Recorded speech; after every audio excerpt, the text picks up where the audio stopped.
इस बुक का जो प्रत्येक टॉपिक है वो सब अलग अलग कराया जाएगा। इसमें एक साथ कोई भी टॉपिक नहीं कराया जाएगा। सब जितना भी पार्ट है आपका सिंधु घाटी सभ्यता हो गया, इसके बाद एक वीडियो वैदिक सभ्यता होगा। इससे एक वीडियो में हम जितना भी आपका मतलब ऐतिहासिक जो स्रोत है उसको हम लोग कवर कर चुके हैं। तो आज हम लोग देखेंगे सिंधु घाटी सभ्यता हम लोग देखेंगे। तो सिंधु सभ्यता को हड़प्पा सभ्यता और कांस्य युगीन सभ्यता के नाम से भी जाना जाता है और यह सभ्यता आदि ऐतिहासिक काल से संबंधित है। तो सिंधु सभ्यता को क्या क्या कहा जाता है? आपका कांस्य युगीन सभ्यता और हड़प्पा सभ्यता को भी नाम से जाना जाता है। रेडियो कार्बन C14 द्वारा विश्लेषित सिंधु सभ्यता में सर्वाधिक मान्य तिथि है आपका 2300 से 1700 ईसा पूर्व है। तो याद रखिएगा जो सिंधु सभ्यता को आपका तिथि है ये आपका 2300 या आपका ईसा पूर्व से या आपका 1700 आपका ईसा पूर्व के बीच में आपका इसको माना गया है। इस सभ्यता को विस्तार क्षेत्र लगभग 13 लाख वर्ग किलोमीटर है और सिंधु सभ्यता का आकार ये आपका त्रिभुजाकार है। तो भी याद रखिएगा सिंधु सभ्यता का जो आकार क्या है ये आपका त्रिभुजाकार है और इसका जो क्षेत्रफल है ये आपका 13 लाख वर्ग किलोमीटर है। तो सिंधु सभ्यता का विस्तार हम लोग देखेंगे। तो उत्तर में जो था ये आपका मांडा जम्मू कश्मीर चिनाब नदी के तट पर था उत्तर में, और जो दक्षिण में था ये आपका दैमाबाद महाराष्ट्र गोदावरी नदी के तट पर।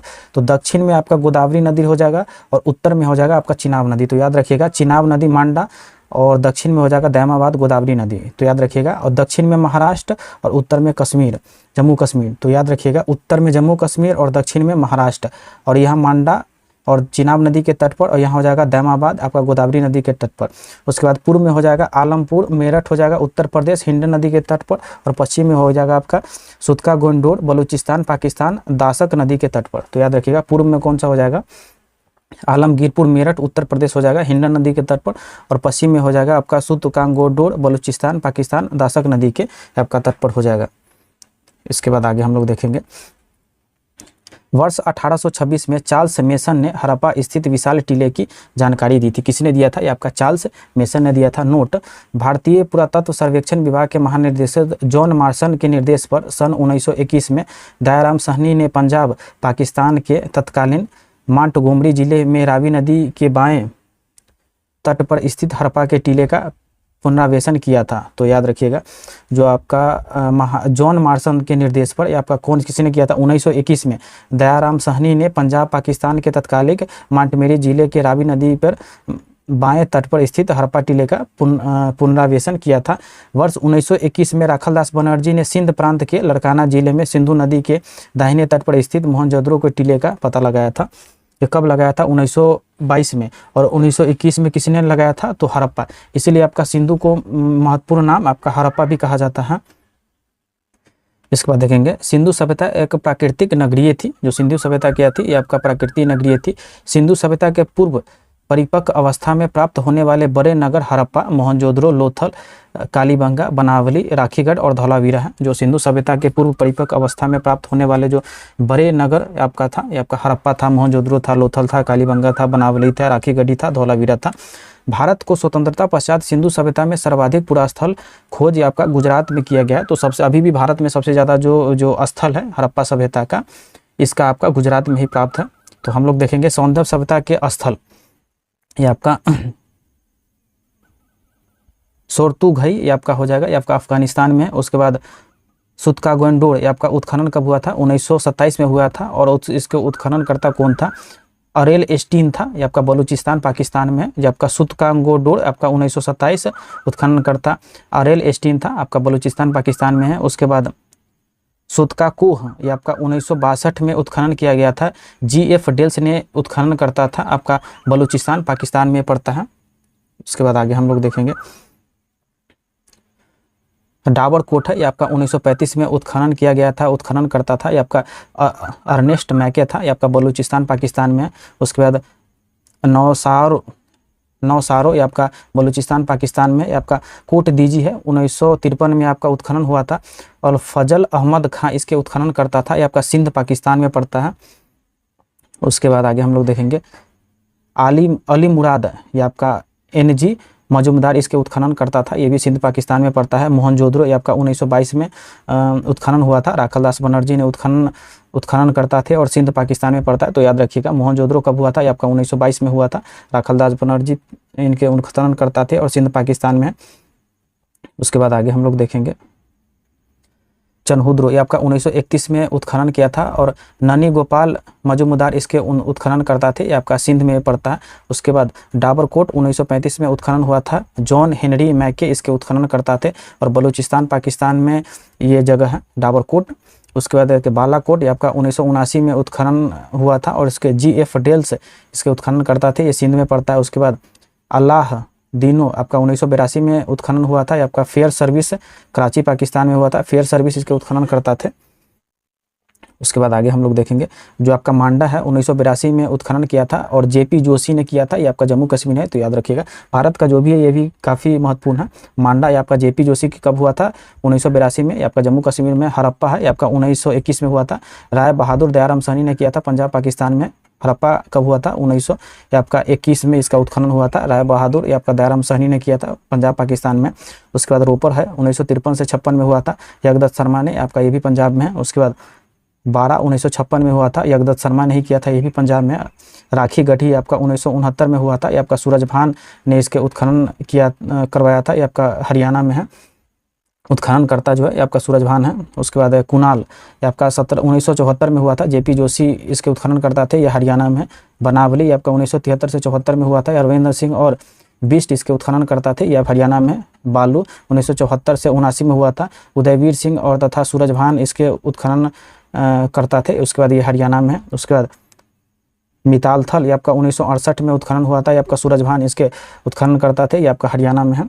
उसके बाद आगे हम लोग देखेंगे कालीबंगा 1961 में उत्खनन किया था, आपका ब्रजवासी लाल और बालकृष्ण थापर थे, ये आपका राजस्थान में पड़ता है। आलमगीरपुर ये आपका यगदत्त शर्मा उत्खनन करता थे, 1958 में हुआ था, मेरठ उत्तर प्रदेश में। आपका हुलास हुआ था, KN दीक्षित थे, 1978 से 83 में हुआ था। सहानपुर ये आपका उत्तर प्रदेश में है। मांडी है ये आपका मुजफ्फरनगर उत्तर प्रदेश में है।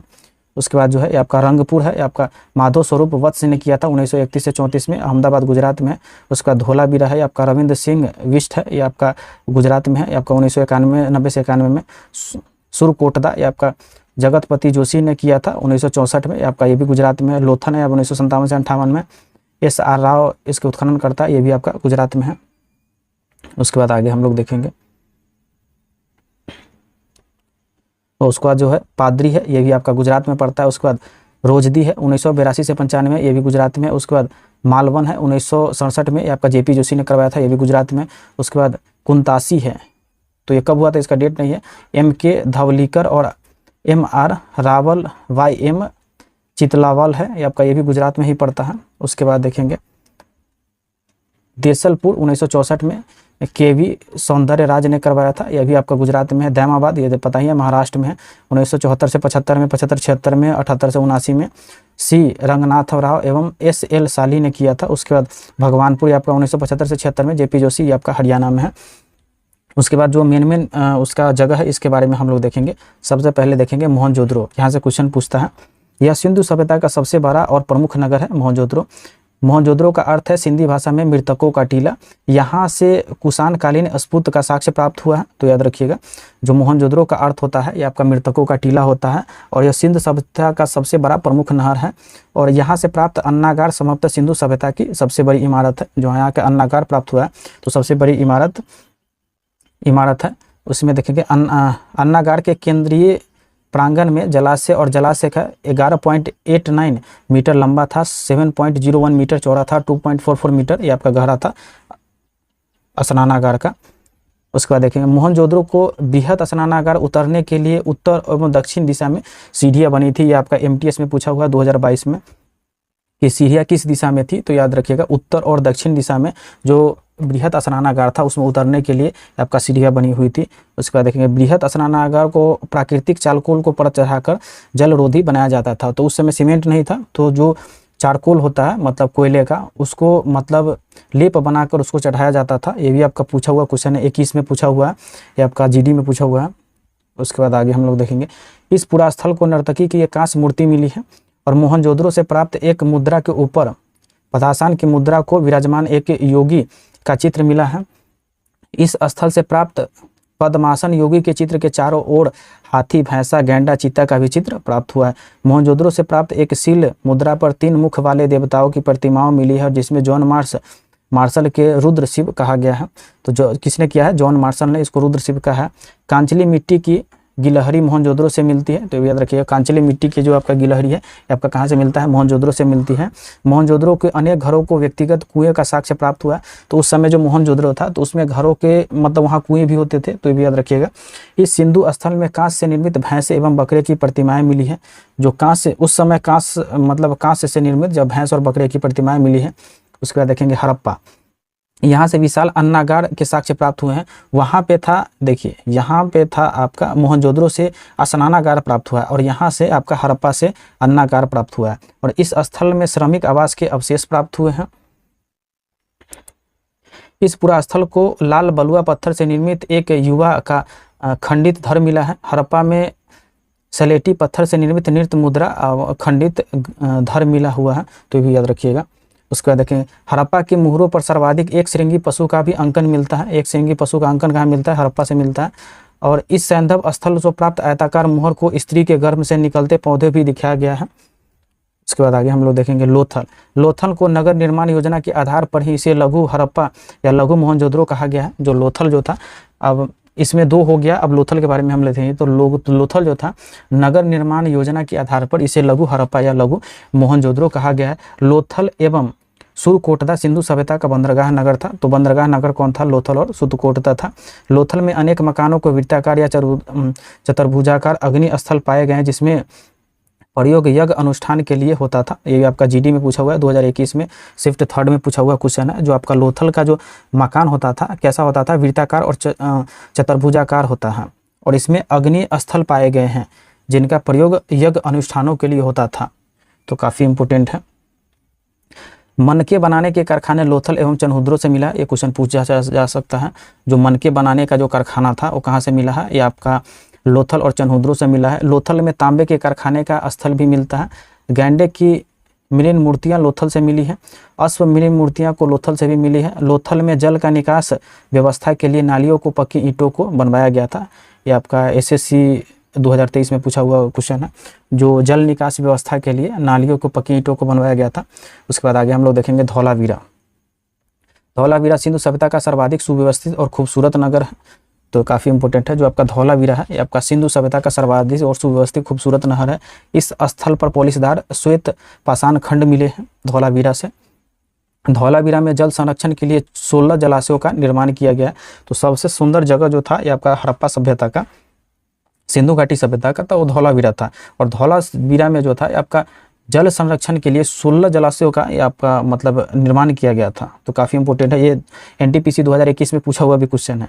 और इस नगर में नामपट्टी का शिलापट मिला है और इस नगर में स्टेडियम का भी साक्ष्य मिला है। तो ये काफ़ी इंपॉर्टेंट पॉइंट है कि यहाँ स्टेडियम का भी साक्ष्य मिला है। उसके बाद देखेंगे कालीबंगा। एक खालीबंगा लिखा हुआ है लेकिन ये कालीबंगा होगा, एक गलत मिसप्रिंट कर दिया हुआ। तो कालीबंगा का अर्थ होता है काले रंग की चूड़ियाँ। जो कालीबंगा राजस्थान से जुते हुए खेत के प्रमाण मिले, ये भी पूछा। देखिए SSC CHSL में 2019 में पूछा हुआ। जो कालीबंगा है ये आपका राजस्थान में जुते हुए खेत के प्रमाण मिले हैं। इस स्थान पे अग्निवेदियाँ मिली हैं। जो यहाँ स्थान था इसमें अग्निवेदियाँ मिली हैं। नक्काशीदार ईंटों का प्रयोग साक्ष्य कालीबंगा से प्राप्त हुआ। जो नक्काशीदार ईंट का प्रयोग जो है ये आपका कालीबंगा से प्राप्त हुआ है। उसके बाद आगे देखेंगे अन्य हड़प्पाकालीन स्थल। राखी गढ़ी भारत में स्थित सबसे बड़ा सैंधव स्थल है। जो राखी गढ़ी है आपका भारत में स्थित सबसे बड़ी सैंधव स्थल है। बनावली हरियाणा से पक्की मिट्टी से बनी हुई हल प्रतिमाएं मिली है। जो बनावली है ये आपका हरियाणा से पक्की मिट्टी से बनी हुई हल की प्रतिकृति मिली है। उसके बाद घोड़े की हड्डियों के साक्ष्य सुरकोटदा से प्राप्त हुआ है। घोड़े के जो हड्डियों के साक्ष्य कहाँ से प्राप्त हुआ है, ये आपका सुरकोटदा से प्राप्त हुआ है। कुर्रन नामक सैंधव स्थल 2 विशिष्ट स्टेडियम से मिले हैं। जो आपका कुर्रन नामक सैंधव स्थल जो है आपका 2 विस्तृत स्टेडियम से मिले हैं। उसके बाद आगे हम लोग देखेंगे सूती वस्त्र के साक्ष्य मोहनजोदड़ो से प्राप्त है। जो सूती वस्त्र का जो साक्ष्य है ये आपका मोहनजोदड़ो से प्राप्त है। चनहुद्रो को वर्गाकार ईंटें मिले हैं। चनहुद्रो से वर्गाकार ईंटें मिले, ये काफ़ी इंपॉर्टेंट पॉइंट है। कुछ कहीं कहीं से कुछ मिला है। उसके बाद दैमाबाद में एक बटन की आकृति पर मुहर पर सिंध लिपि का भी चिन्ह मिले हैं। उसके बाद बालाकोट तथा लोथल के शिल्प उद्योग का प्रमाण मिले हैं। लोथल में कुत्ते तथा कालीबंगा में वृषभ ताम्र मूर्तियाँ मिली हैं। लोथल में आपका कुत्ते तथा कालीबंगा में वृषभ की ताम्र मूर्तियाँ मिले हैं। फतेहाबाद हरियाणा स्थित सैंधव स्थल कुनाल में 2 चांदी के मुकुट मिले हैं, जो फतेहाबाद हरियाणा है उसमें स्थित सैंधव स्थल में कुनाल के 2 चांदी के आपका मुकुट मिले हैं। उसके बाद देखेंगे कालीबंगा एवं बनावली में हड़प्पा पूर्व एवं हड़प्पा कालीन 2 सांस्कृतिक अवस्थाएं पाई गई है। जो आपका कालीबंगा एवं बनावली में है से हड़प्पा के पूर्व और हड़प्पा कालीन 2 सांस्कृतिक अवस्थाएं पाई गई हैं। हड़प्पीय स्थल बनावली रंगोई नदी पर स्थित है। जो हड़प्पीय स्थल बनावली है ये आपका रंगोई नदी पर स्थित है। ये आपका यूपी पीसीएस प्री एग्जाम का 2021 का है। उसके बाद बनावली में टेराकोटा हल मॉडल मिला है। जो बनावली है उसमें टेराकोटा हल मॉडल मिला है। उसके बाद रंगपुर और रोजदी उत्तर हड़प्पा के स्थल है। जो रंगपुर और रोजदी है ये आपका उत्तर हड़प्पा के स्थल है। सिंधु सभ्यता मूर्तियाँ के निर्माण मधुचित विधि लॉस वैक्स टेक्निक से की जाती है। उसके बाद सिंधु सभ्यता की लिपि हम लोग देखेंगे। हड़प्पा कालीन लिपि सबसे पुराना नमूना 1853 में मिला है। जो हड़प्पा कालीन लिपि का सबसे पुराना नमूना है ये आपका 1853 में मिला है। यह लिपि 1923 ईस्वी तक पूर्णतः प्रकाश में आ गया था और इस लिपि में 250 से 400 तक चित्राक्षर पिक्टोग्राफ्ट है। तो याद रखिएगा ये लिपि में 250 से 400 तक क्या है ये आपका चित्राक्षर, जिसको हम लोग पिक्टोग्राफ कहते हैं। उसके बाद देखेंगे हड़प्पाई लिपि भाव चित्रात्मक है। हड़प्पाई लिपि जो क्या था आपका भाव चित्रात्मक है। हड़प्पाई लिपि वर्णात्मक नहीं है बल्कि मुख्यतः चित्रलेखात्मक है। हड़प्पाई लिपि है वर्णात्मक मतलब इसमें वर्णन किया नहीं है, सिर्फ चित्र में लिखा हुआ है, उससे ये पता लगता है। यह लिपि दाईं से बाईं ओर लिखी जाती थी। लेखन कला को विकसित करने के लिए पहली सभ्यता सुमेरियन सभ्यता है। तो याद रखिएगा मतलब लेखन कला विकसित सबसे पहले किसी किया था, सुमेरियन सभ्यता ने किया था। उसके बाद हम लोग देखेंगे नगर नियोजन। जो हड़प्पा सभ्यता का नगर प्रणाली था और नगर नियोजन था किस प्रकार था तो ये देखेंगे। सिंधु सभ्यता की विशेषता उनकी नगर योजना प्रणाली थी। सिंधु सभ्यता के लोग नगरों और घरों को विन्यास के लिए ग्रिड पद्धति अपनाई थी। ग्रिड पद्धति जो चौकोर होता है उसे हम लोग कहते हैं ग्रिड पद्धति कहते हैं। हड़प्पा और मोहनजोदड़ो को दोनों नगरों को अपने अपने दुर्ग थे जहाँ शासन वर्ग का परिवार रहता था। प्रत्येक नगर में दुर्ग से बाहर एक एक उसके निम्न स्तर का शहर जहाँ ईंटों को मकानों को सामान्य लोग रहते थे। जो प्रत्येक नगर था दुर्ग के बाहर एक एक उसके निम्न स्तर का शहर जहाँ ईंटों के मकान समांतर लोग रहते थे। सैंधव सभ्यता के भवन 3 प्रकार के हैं, निवास गृह, विशाल भवन तथा सार्वजनिक स्नानागार। तो सैंधव सभ्यता का जो भवन था आपका 3 प्रकार का था। एक था आपका निवास गृह जहाँ पे लोग निवास करते थे, विशाल भवन जहाँ पे बहुत सारा लोग रह सकते थे। उसके बाद देखते हैं सार्वजनिक स्नानागार था जहाँ पे लोग आपका स्नान करते थे। सिंधु सभ्यता में भवनों 2 कमरे से लेकर बड़े महलों का आकार होते थे। भवनों को दरवाजे और खिड़कियां सड़क की ओर न खुलकर गलियों की ओर खुलते थे, मतलब जो सड़क से अपोजिट में रहता था। लोथल नगर के भवनों को दरवाजे मुख्य सड़क की ओर खुलते थे, लोथल में जबकि सड़क की तरफ खुलता था। सिंधु सभ्यता के लोग नगरों को जल निकास प्रणाली हेतु सड़कों को नीचे मेरिया मैनहोल बनी थी। तो याद रखिएगा। इसके बाद हम लोग देखेंगे सिंधु सभ्यता के कृषि देखेंगे। सिंधु सभ्यता के लोग गेहूं, जौ, राई, मटर आदि अनाज पैदा करते थे। सबसे पहले कपास उत्पादन सिंधु सभ्यता के लोगों द्वारा किया गया था। कपास का उत्पादन सबसे पहले कहाँ किया गया था? सिंधु सभ्यता के लोगों के द्वारा किया गया था। नोट: कपास उत्पादन सिंधु क्षेत्र में हुआ था, इसलिए यूनान के लोग इसे सिंडन कहने लगे थे, जो सिंधु शब्द से उद्भूत हुआ था। जो कपास उत्पादन का ही कारण था, जिसमें जो सिंधु क्षेत्र में हुआ था, इसलिए यूनान ने लोग इसे सिंडन कहने लगे और इसी सिंडन के नाम से आपका सिंधु बना था। सिंधु सभ्यता के लोग लकड़ी के हलों का प्रयोग करते थे और फसल काटने के लिए पत्थर की हंसनियाँ का प्रयोग किया करते थे। मतलब पत्थर के हंसनी होता था जिससे वो लोग मतलब फसल काटते थे। फसल सिंचाई हेतु गबरबंदों और नालों को बांधों से घेरकर जलाशय बनाते थे। सिंधु सभ्यता के नहर और नालों को सिंचाई नहीं थी, मतलब उसमें समय नहर और नाला तो होगा नहीं। लोथल, रंगपुर, बालू तथा हुलासा में धान चावल उपज के बारे में महत्वपूर्ण जानकारी मिलती है। उसके बाद देखेंगे चनहुद्रो में सरसों, हड़प्पा के तिल एवं कुनासी में कोदो की उपज का प्रमाण मिला है। रोजदी एवं अन्य सैंधव स्थलों में मोटे अनाज, रागी, कोदो, सवा, ज्वार इत्यादि प्रजातियां मिली है, तो ये भी याद रखिएगा। उसके बाद लोथल से बाजरे के दाने मिले हैं, तो ये भी काफ़ी इंपॉर्टेंट पॉइंट है। सिंधु सभ्यता को स्थल नौसारों से मसूर के दाने मिले हैं। मोहनजोदड़ो से सिलबट्टा मिला है, तो याद रखिएगा मोहनजोदड़ो से क्या मिला था? सिलबट्टा मिला है। सिंधु सभ्यता से स्थल नौसारों में मसूर के दाने मिले। उसके बाद लोथल से एक वृत्ताकार चक्की के 2 पार्ट मिले हैं। उसके बाद सेंधववासी भोजन मीठा बनाने के लिए शहद, खजूर और तार के शर्करा का प्रयोग करते थे। जो सेंधववासी जो मीठा बनाने के लिए शहद, खजूर और तार के शर्करा का प्रयोग करते थे। मोहनजोदड़ो में एक चांदी के बर्तन के कपड़े के अवशेष पाए गए हैं। उसके बाद देखेंगे सिंधु सभ्यता के विदेशी व्यापार, आयातित वस्तु और प्रदेश कहाँ से क्या आता था। उसके बाद डामर बिटुमिया आपका बलूचिस्तान था। एलाबास्टर ये आपका बलूचिस्तान में है। सेलखरी आता था बलूचिस्तान राजस्थान से। चांदी आता था अफगानिस्तान ईरान से। सोना आता था कर्नाटक मैसूर से। तांबा आता था खेतरी राजस्थान से। टीन आता था अफगानिस्तान ईरान से। सीसा आता था राजस्थान ईरान और अफगानिस्तान से। फिरोजा आपका फारस अफगानिस्तान से। जेडाइट आपका पामीर से आता था। लाजवर्द आता था बख्त खां से आता था। लाल रंग आता था होर्मुज फारस से आता था।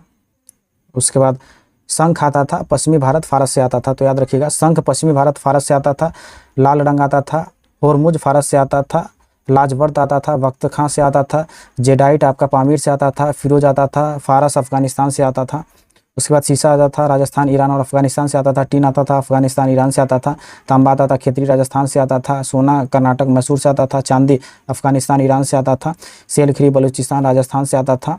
एलाबास्टर आपका बलूचिस्तान से आता था। डामर या बिटुमिया आपका बलूचिस्तान से आता था। उसके बाद आगे हम लोग देखेंगे इसमें कुछ और चीज़ है। गोमेद, कार्निलिया, तांबड़ा, सुलेमनी, कैल्सिडोनिया तथा स्फिटिक ये आपका राजपूताना पंजाब, मध्य प्रदेश, मध्य भारत, काठियावाड़ आता था। स्लेटली पत्थर ये आपका राजस्थान से आता था। संगमरमर राजस्थान से। ब्लड स्टोन आपका राजस्थान से। शंख या सीप आता था लोथल बालाकोट से आता था। देवदार ये आपका हिमालय से आता था। शिल्पाजीत ये आपका पर्वतीय क्षेत्र से आता था। तो याद रखिएगा शिल्पाजीत पर्वतीय क्षेत्र, देवदार हिमालय। शंख शिल्प ये आपका लोथल बालाकोट से आता था। ब्लड स्टोन राजस्थान से आता था। संगमरमर राजस्थान। स्लेटली पत्थर राजस्थान। गोमेद, कार्निलिया, तांबड़ा, सुलेमनी, कैल्सिडोनी तथा स्फिटिक ये आपका राजपूताना पंजाब, मध्य भारत, काठियावाड़ से आता था। उसके बाद आगे हम लोग देखेंगे लोथल से सेलखरी की वृत्ताकार बटन जैसे मुद्रा मिली है। ऐसी ही मुद्राएं बहरीन द्वीप और फारस की खरीज के अन्य स्थानों से मिली है। जो आपका लोथल से सेलखरी की वृत्ताकार बटन जैसी मुद्रा मिली है, ऐसी ही मुद्राएं बहरीन द्वीप और फारस के खाड़ी के अन्य स्थलों से भी मिले हैं। सूसा ईरान के सिंधु सभ्यता निर्मित एक मुद्रा, एक घनाकार बाट, हाथी दांत और गोटी व रेखांकित मनके मिले हैं। जो सूसा है ये आपका ईरान से सिंधु सभ्यता निर्मित एक मुद्रा, एक घनाकार बाट, हाथी दांत की गोटी व रेखांकित मनके मिले हैं। मेलुहुआ की पहचान सिंधु सभ्यता अथवा सिंधु क्षेत्र में स्थित मोहनजोदड़ो से की जाती है। मेलुहुआ की जो पहचान किसे किया जाता है, सिंधु अथवा सिंधु क्षेत्र तथा मोहनजोदड़ो से की जाती है। दिलमुन, बहरीन और सूर्योदय का क्षेत्र साफ सुथरे नगरों वाला स्थान और हाथियों का देश कहा गया है। मगन की पहचान मकरान तट पाकिस्तान से की जाती है। जो मगन की पहचान था ये आपका मकरान तट पाकिस्तान से की जाती थी। बाटों के तौल का अनुपात 1, 2, 4, 8, 16, 32, 64, 160, 208 और 320 आदि था। जो सिंधु घाटी सभ्यता के समय जो बाटों का जो अनुपात था 1, 2, 4, 8, 16, 32, 64, 160, 208 और 320 था। तौल की इकाई 16 के अनुपात में था। मतलब उस समय जो जितना भी तौल की इकाई था ना 16 के अनुपात में था। जो 16 एक बाट के लिए 16 का प्रयोग होता था। सैंधव स्थलों में बाट घनाकार, वर्तुलाकार, बेलनाकार, शंकुआकार एवं ढोलाकार होता था। तो याद रखिएगा जिस समय वाट था 16 की इकाई में, ये आपका घनाकार हो जाएगा, गोलाकार हो जाएगा, आपका बेलनाकार हो जाएगा, इस प्रकार का। तो ये सब आपका सैंधव सभ्यता के बाट का प्रयोग होता था। मोहनजोदड़ो को सीप बना हुआ तथा लोथल से हाथी दांत का बना हुआ एक मापक स्केल मिला है। मतलब उस समय हाथी दांत से भी मापक स्केल बनाया गया था। कितना विकसित सभ्यता था सिंधु घाटी सभ्यता। सिंधु सभ्यता के लोग यातायात के लिए 2 पहिए और 4 ठोस पहिए वाले बैलगाड़ी अथवा भैंसा गाड़ी का प्रयोग करते थे। उस समय पहिए का खोज हो चुका था, तो इसलिए बैलगाड़ी और भैंसा गाड़ी का उपयोग वहां पे किया जाता था। मोहनजोदड़ो से प्राप्त एक मुहर पर अंकित नाव में चित्र एवं लोथल से मिट्टी से बनी खिलौनों नाव मिला है। नाव साक्ष्यों के आधार पर कहा जा सकता है कि सैंधव लोग आंतरिक एवं बाह्य व्यापार हेतु नाव का प्रयोग करते थे। उसके बाद आगे देखेंगे सिंधु सभ्यता अन्य महत्वपूर्ण तथ्य। सिंधु सभ्यता को राजनीतिक संगठित स्पष्ट नहीं था। संभवतः वह धनिक वर्ग के हाथ में था। जो सिंधु घाटी सभ्यता था उसका कोई भी राजनीतिक संगठन स्पष्ट नहीं है। तो धनिक वर्ग मतलब अमीरों के हाथ में ही था। स्टुगर्ट पिगट महोदय ने हड़प्पा और मोहनजोदड़ो को विस्तृत साम्राज्य की जुड़वा राजधानी कहा है। सिंधु सभ्यता के लोग ऊनी और सूती वस्त्रों का प्रयोग करते थे। और इस समय स्त्री पुरुष दोनों आभूषण पहनते थे, पुरुष भी और स्त्री दोनों आभूषण पहनते थे। गुजरात के प्रभास, पाटन, सोमनाथ और रंगपुर जैसे कुछ स्थान पर हड़प्पा संस्कृति के मानस पुत्र माने जाते हैं। सेंधावासी शाकाहारी एवं मांसाहारी दोनों प्रकार के भोजन करते थे, तो ये भी याद रखिएगा, सेंधावासी शाकाहारी मांसाहारी दोनों प्रकार का भोजन करते थे। उसके बाद देखेंगे चनहुद्रों में खोजों के लिए लिपस्टिक के अस्तित्व का भी संकेत मिलता है। सेंधावासी आमोद प्रमोद को प्रेमी थे। पासा और इस समय का प्रमुख खेल होता था। उस समय भी पासा खेलते थे ये लोग। मोहनजोदड़ो में मिट्टी पत्थर के पासे मिले, मतलब मोहनजोदड़ो से आपका मिट्टी के पत्थर के पासे मिले हैं। लोथन में पासे खेलने के 2 बोर्ड होते थे। पासे खेलने के अतिरिक्त मनोरंजन के लिए मछली पकड़ना, आपका पशुओं को शिकार करना, पशु पक्षियों को आपस में लड़ाना, खेल कूद, नृत्य मनोरंजन का प्रिय साधन था। तो सिंधुवासी जो थे ये भी काफ़ी मनोरंजन करते थे, मछली पकड़ते थे, पशुओं को लड़ाते थे, खेल कूद करते थे, नृत्य करते थे, मनोरंजन करते थे। तो उस समय काफ़ी विकास हो गया था, ऐसा नहीं था विकास नहीं होता। तो सिंधु घाटी सभ्यता सबसे विकसित सभ्यता इसलिए मानी जाती है क्योंकि उस समय काफ़ी बहुत ही ज़्यादा विकास हुआ था। उससे बहुत पीछे था वैदिक सभ्यता, जो आपका वेद वूद का रचना हुआ था वो बहुत पीछे था। वो लोग मोहनजोदड़ो एवं लोथल नाग के चित्र का भी मॉडल प्राप्त हुआ है, तो याद रखिएगा। ये यूपीपीसीएस में 2022 में पूछा हुआ है। नाग का जो आपका चित्र कहाँ मिला है, ये आपका मोहनजोदड़ो से और लोथल से मिला है। सिंधु सभ्यता के लोग तलवार से परिचित थी। सैंधव काल से ही जो मांग में सिंदूर भरने का जो प्रथा प्रचलित था, तो यहीं से है, ये वैदिक सभ्यता से नहीं हुआ है। जो मतलब सिंदूर लोग महिलाएं लोग करती है, तो ये आपका सैंधव सभ्यता से ही है। उसके बाद हड़प्पा में एक ऐसा कब्रिस्तान मिला है जिसे समाधि R37 नाम दिया गया है। मोहनजोदड़ो को विशाल स्नानागार का संदर्भ में मार्शल महोदय ने इसे तत्कालीन विश्व का एक आश्चर्यजनक निर्माण कहा। जो मोहनजोदड़ो का जो विशाल स्नानागार है, इसमें मार्शल महोदय ने इसके तत्कालीन विश्व का एक आश्चर्यजनक आपका निर्माण कहा है।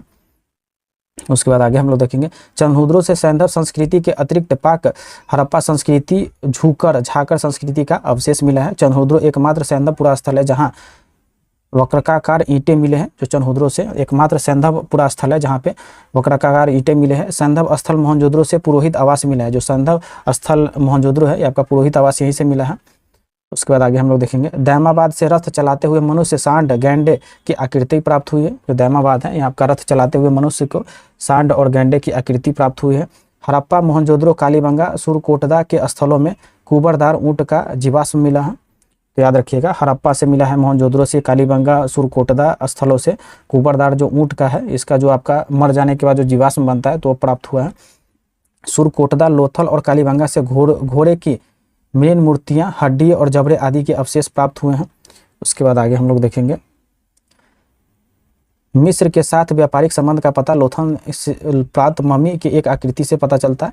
जो मम्मी की जो आकृति है, तो मिस्र के साथ व्यापार हुआ था, इससे पता चलता है। सैंधव काल में सर्वाधिक मुहर ये आपका सेलखरी का था, तो ये भी याद रखिएगा, ये भी क्वेश्चन पूछता है। जो सैंधव काल का जो मुहर था वो सबसे ज़्यादा क्या था, ये आपका सेलखरी था। और सैंधव सभ्यता में मृदभांड मुख्यतः लाल एवं गुलाबी रंग का था। जो सैंधव सभ्यता का जो मृदभांड था किस कलर का था, लाल और गुलाबी रंग का था। उसके बाद लोथल, कालीबंगा एवं बनावली के पूरा स्थलों में अग्निकुंड अथवा यज्ञ वेदियों के साक्ष्य मिले हैं। जो आपका लोथल था, कालीबंगा था, एवं उसके बाद बनावली था, ये पूरा स्थलों में अग्निकुंड अथवा यज्ञ वेदियों के साक्ष्य मिला है। उसके बाद देखेंगे मोहनजोदड़ो की जनसंख्या मिश्रित प्रजातियों की थी। जो मोहनजोदड़ो की आपका जनसंख्या था आपका मिश्रित प्रजाति थी। इसमें था आपका आध ऑस्ट्रेलाइड था, भूमध्य सागरीय था, अल्पाइन था, उसके बाद मंगोलाइड था, तो याद रखिएगा। सिंधु सभ्यता में अंत्योष्टिक संस्कार की 3 विधियां प्रचलित थी। पूर्ण समाधिकरण, आंशिक समाधिकरण और दाह संस्कार। समांतर उत्तर दक्षिणी दिशा में सब दफनाने की प्रथा प्रचलित थी, मतलब दफनाया जाता था। सैंधव पुरास्थल कालीबंगा में 1 और लोथल और 3 युग्म समाधि मिली है। उसके बाद आगे हम लोग देखेंगे सिंधु सभ्यता के प्रमुख स्थल और उनके संबंधित नदी। तो इसमें जो हम सबसे पहले देखेंगे, इसमें सबसे पहले मोहनजोदड़ो ये आपका सिंधु नदी के किनारे था। हड़प्पा रावी नदी के किनारे था। कालीबंगा घग्गर नदी के किनारे था। लोथल भोगवा नदी के किनारे था। मांडा चिनाब नदी के किनारे था। और जो रोपड़ था ये आपका सतलज और भगवानपुरा ये आपका सरस्वती नदी के किनारे था। उसके बाद जो सुतका गेंडोर था ये आपका दासक नदी के किनारे था। तो याद रखिएगा, जो सिंधु सभ्यता के प्रमुख स्थल और जो संबंधित नदी था तो ये पूछता है मोहनजोदड़ो, सिंधु, हड़प्पा, रावी, कालीबंगा, घाघर, लोथन, भोगवा, मांडा, चिनाब, रोपर, सतलज और भगवानपुर ये आपका सरस्वती और सूतका गेंडोर ये आपका दासक नदी था। उसके बाद देखेंगे सिंधु सभ्यता के विनाश के कारणों के प्रमुख विद्वान का मत था। सिंधु सभ्यता क्यों विनाश हुआ, तो काफ़ी विद्वानों ने काफ़ी अलग अलग तर्क दिया था। आर्यों का आक्रमण, जो वेद उद लिखा है, तो ये आर्यों का आक्रमण किसने, आपका माल्टीमियर व्हीलर और गार्डर चाइल्ड और स्टुअर्ट पिगट ने कहा है कि आर्यों का आक्रमण किया था, इसलिए सिंधु सभ्यता विनाश हो गया, लेकिन ऐसा कुछ नहीं है। जलवायु परिवर्तन हो सकता है, अमलानंद घोष और अरेल स्टाइल ने कहा है। उसके बाद बाढ़, मार्शल और मैके और एस.आर. राव ने, ये ज़्यादातर सत्य माना जा रहा है कि बाढ़ के कारण ही मार्शल, मैके और ए.आर. राव ने कि सिंधु सभ्यता का नष्ट हुआ था, लेकिन ऐसा कोई प्रमाण नहीं है। भूतात्विक परिवर्तन है, M.R. सहनी और H. लैब्रिक और J.F. डेल्स ने। उसके बाद अदृश्य गाज, M. डिमित्रे ने। उसके बाद महामारी, K.U.R. कनेडी ने किया था। उसके बाद देखेंगे हम धार्मिक जीवन, जो सिंधु सभ्यता का जो धार्मिक जीवन था उसमें ज़्यादातर मातृ देवी की पूजा करता था। ये फिर काफ़ी, उसमें सिंधु सभ्यता के लोग पशु की पूजा करते थे, पेड़ की पूजा करते थे, बहुत सारे मतलब वृक्ष की पूजा करते थे। तो इसमें हम लोग देखेंगे वही धार्मिक जीवन देखेंगे। मातृ देवी की पूजा सिंधु सभ्यता में सर्वाधिक प्रचलित थी और मातृशक्ति की पूजा, पशुपति रूप में देवी की उपासना, लिंग तथा योनि पूजा, पशु एवं नाग पूजा, वृक्ष पूजा, जल की पूजा, मूर्ति पूजा आदि सैंधव सभ्यता के लोग करते थे। तो उस समय जल की भी पूजा होती थी, वृक्ष की भी पूजा होती थी, पशु की भी पूजा होती थी, लिंग और योनियों की भी पूजा होती थी। यह था धार्मिक जीवन सिंधु घाटी सभ्यता की। उसके बाद सैंधववासी स्वास्तिक प्रतीक और पीपल वृक्ष की पूजा करते थे, तो काफ़ी इंपॉर्टेंट है, अभी भी पूजा होता है। सैंधववासी तो ये थे आपका स्वास्तिक के प्रतीक और पीपल वृक्ष का पूजा करते थे। हड़प्पा से प्राप्त मिट्टी के मूर्ति को स्त्री के गर्भ से निकलता पौधा दिखाया गया है। यह संभवतः पृथ्वी की देवी की प्रतिमा और इसका निकट संबंध पौधे के जन्म और वृद्धि से रहा होगा। उसके बाद देखेंगे सिंधुवासी धरती को उर्वरता की देवी समझते थे और उनकी पूजा करते थे। पशुओं को कुबर वाले सांड की भी पूजा की जाती थी, जो सिंधु सभ्यता में था। पशुओं जो कुबर वाले सांड थे उसकी भी पूजा करते थे। सैंधव स्थलों में किसी भी मंदिर के अवशेष नहीं मिले। यहाँ पे मंदिर तो नहीं मिला है, मतलब सिंधु घाटी सभ्यता में मंदिर का प्रचलन तो नहीं था। और अनेक सैंधव पुरा स्थलों में नारी मृग मूर्तियां मिली है, जिस पर अनुमान लगाया जाता है कि सैंधव समाज मातृसत्तात्मक था। तो ये भी काफ़ी इंपॉर्टेंट है। जो सिंधु घाटी सत्ता था या पितृसत्तात्मक नहीं था, मातृसत्तात्मक था, तो याद रखिएगा। उसके बाद देखेंगे धार्मिक प्रतीक के चिन्ह। जल की पवित्रता, सैंधव सभ्यता के लोग जल को पवित्र मानते थे तथा धार्मिक अवसरों पर सामूहिक स्नान का महत्व था। तो आज भी काफ़ी लोग स्नान करते हैं। उसके बाद मातृ देवी, देवी देवताओं के सबसे प्रमुख थी और इन्हें उर्वरता का प्रतीक माना जाता है। जो मातृ देवी की वो लोग पूजा करते थे। उसके बाद पाषाण चक्र, विद्वानों को इसकी पहचान योनि के रूप में की जाती थी। शिव पशुपति, मोहनजोदड़ो से प्राप्त एक मुद्रा से ऊपर पद्मासन की मुद्रा और विराजमान एक योगी का चित्र मिलता है। इसे 3 मुख है, जिसके त्रिभुज पशुपति, योगेश्वर अथवा महायोगी कहा गया है। लिंग और योनि, छोटे छोटे छिद्रयुक्त शिवलिंग से सैंधववासी ताबीज के रूप में धारित करते थे। पशु पक्षी, पशुओं में गैंडा, बैल, चीता, हाथी, भैंसा, कुबरदार बैल आदि की पूजा करते थे। फाख्ता एवं पवित्र पक्षी माना गया है, तो भी याद रखिएगा। उसके बाद आगे हम लोग देखेंगे स्वास्तिक तथा चक्र, जाता तथा वृक्षों के पीपल वृक्ष का भी पूजा किया जाता था। उसके बाद स्वास्तिक तथा चक्र, इसकी पूजा सैंधववासी करते थे, जिन्हें वे पवित्र मानते थे। इनका संबंध सूर्योपासना से था। उसके बाद नाग पूजा, विभिन्न बर्तनों को प्राप्त सर्प के अंकन से नाग पूजा का महत्व पता चलता है। उसके बाद देखेंगे अग्निकुंड अथवा यज्ञीय वेदी, लोथल तथा कालीबंगा से प्राप्त अग्निकुंड को यज्ञीय विधि विधान साक्ष्य मिलता है। यहाँ में अनेक पशुओं की जली हड्डियाँ के प्रमाण मिले हुए हैं। तो यहाँ पे आपका सिंधु घाटी सभ्यता खत्म हो गया। इसके बाद हम लोग वैदिक सभ्यता कराएंगे। तो एक टॉपिक एक वीडियो में कंप्लीट कराया जाएगा। इसमें आपका पूरा बुक एक वीडियो में कंप्लीट नहीं कराया जाएगा, क्योंकि पूरा बुक काफ़ी लंबा हो जाता है और इसमें जो भी मतलब टॉपिक वाइज रहता है तो पढ़ने में भी आसान होता है और लड़का का। तो जो टॉपिक, ये इसमें सिर्फ टॉपिक वाइज ही कंप्लीट कराया जाएगा।